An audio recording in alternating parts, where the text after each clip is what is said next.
Makati Mayor Abby Binay and her brother, Junjun Binay, are still not on speaking terms after more than a year since they faced off against each other for Makati's top post.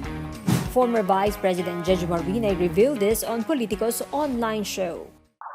Basta na po yung mga anak ninyo? Nag-uusap na po ba ulit?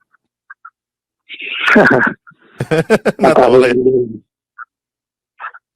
Okay na po ba yung dalawa? Hindi naman yung lahat. Wala namang pagkakataon pag nagkita. Ganun po? May mga sariling bahay. Opo. Pag may mga okasyon, minsan nagkikita sila. The rift between Abby and Junjun worsened when the former mayor decided to challenge his sister's re-election bid. Abby was endorsed by their father, while Junjun had the support of their mother and their political sister, Senator Nancy Binay.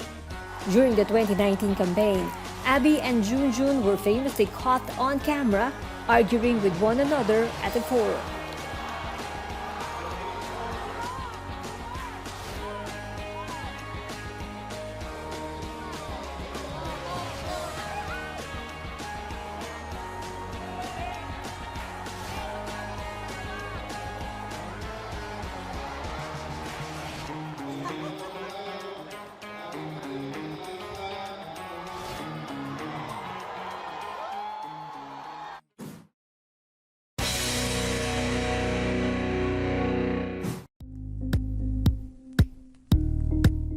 Thank you for watching Politico TV. Please like and subscribe to our channel for more videos.